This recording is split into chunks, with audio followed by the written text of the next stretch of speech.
Pasangan calon gubernur dan wakil gubernur DKI Pramono Anung Rano Karno makin unggul jauh dalam berbagai survei elektabilitas Pilkada DKI. Ya, kondisi ini tentu mengakibatkan kubu Kang Emil Suswono kian tertekan. Upaya-upaya mereka untuk meningkatkan dukungan tidak berjalan efektif. Modal besar Kim Plus Plus yang sering dibangga-banggakan ternyata bisa disebut tak bergerak sama sekali.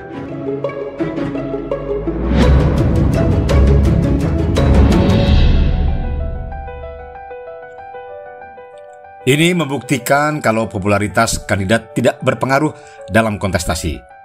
Dukungan dari banyak partai juga tidak selalu berimbas pada dukungan masyarakat.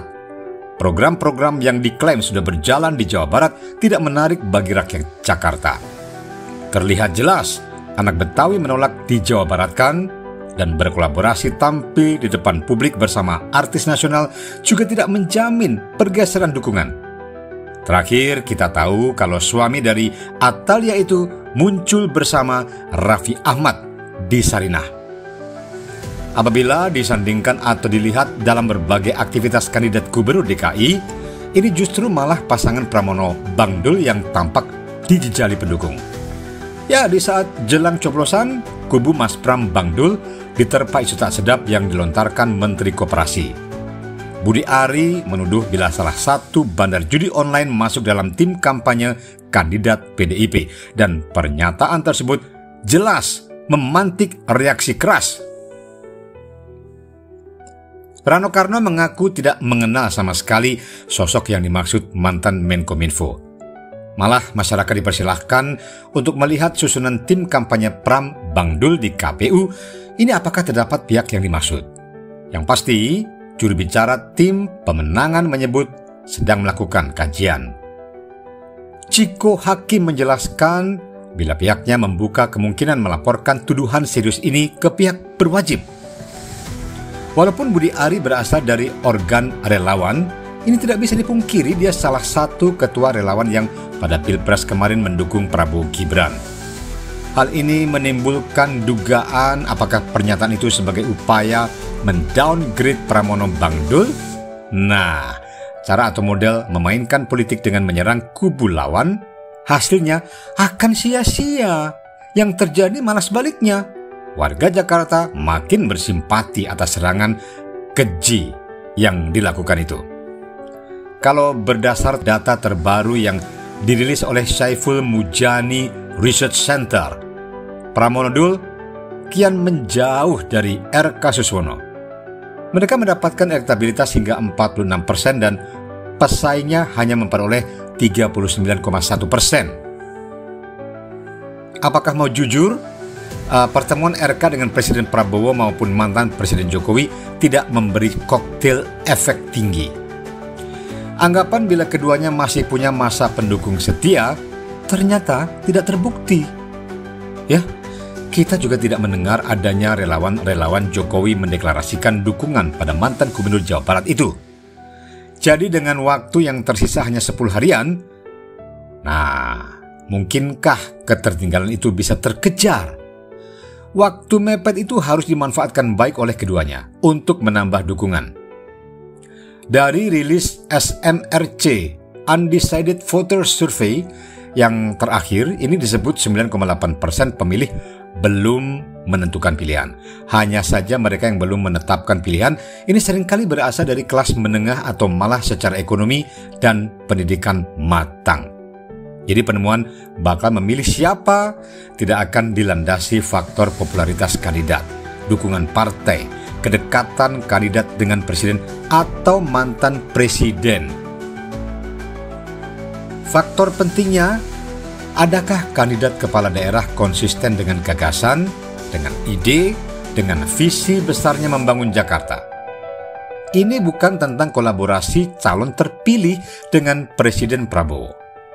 Sebab, siapapun yang menang di Pilgub DKI ini tidak mungkin tidak bersinergi dengan pemerintah pusat. Belum dikeluarkannya Kepres tentang perpindahan ibu kota, ini membuktikan kalau Prabowo menghendaki pusat pemerintahan tidak pindah dalam waktu dekat. Dengan demikian, masyarakat yang belum menentukan pilihan akan jadi penentu kemenangan. Misalnya, kita lihat berkurangnya undecided voters itu mayoritas kemana?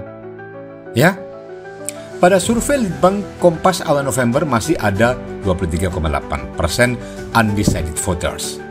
Sementara pemilih tersebar pada 3 pasangan, RK Suswono 34,6%, Dharma Kun Wardana 3,3%, serta Mas Pram Bangdul 38,3%. Nah, andai kata melihat hasil survei SMRC, artinya penambahan undecided voters pada pasangan Pram Bangdul yang paling tinggi adalah 6,9%. Adapun RK Suswono hanya 4,5% dan Dharma Kun 1,8%.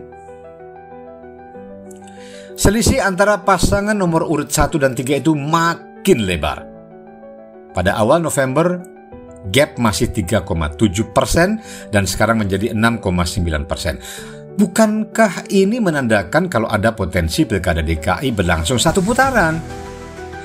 Di saat kondisi sedang terpojok, ya mestinya Ridwan Kamil bisa tampil elegan, menunjukkan kemampuannya sebagai mantan gubernur, memperlihatkan kualitas sebagai politisi pilihan.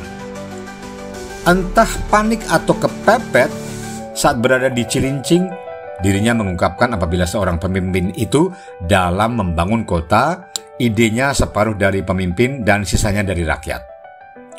Apa Kang Emil lupa bila dia sedang bertarung untuk ibu kota, di mana mayoritas masyarakatnya terdidik serta punya pengetahuan dengan baik? Tidakkah selayaknya Kang Emil banyak mengupas soal penyelesaian banyak problem warga di DKI? Apa sih susahnya menghilangkan eksistensi diri di depan para pemilih? Jangan-jangan memang di tim sukses beneran tidak ada yang membackup secara konsep. Makanya minim gagasan yang brilian dengan menyebut bahwa ide pemimpin adalah separuh membangun kota, menggambarkan ada rasa ketakutan dalam dirinya. Kang Emil panik atau bisa disebut tidak ikhlas peran dirinya berdarah-darah di Pilkada DKI tidak dianggap. Hingga mendekati hari pemilihan, ya baru ada ketua umum partai yang bertemu dengan dirinya. Selain Prabowo, siapa ketua umum partai yang menemani atau tampil di depan rakyat mengarahkan kader dan simpatisan partai buat nyoblos Kang Emil?